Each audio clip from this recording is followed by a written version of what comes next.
না, ধর্মঘট তো অত্যন্ত মানুষ বাধ্য হয়েই ধর্মঘট করে।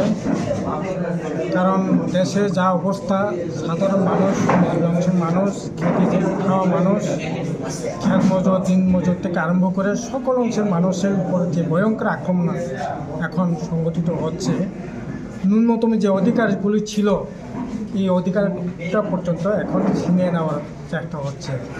আমাদের দেশে স্বাধীনতার পর থেকে প্রায় 29টার মতো বিভিন্ন যে শ্রমিকদের যে অধিকারগুলি ছিল, সেই চা শ্রমিকদের অধিকার, খ্যাত মজুরদের অধিকার, শ্রমজীবী মানুষের অধিকার, কলকারখানাতে মানুষের যে শ্রমজীবী মানুষের অধিকার, প্রত্যেকটা অধিকারের উপর এইরকম 29টা অধিকার ইতিমধ্যে সংস্কারের নামে মানুষের যে অধিকার সংরক্ষণ করছে।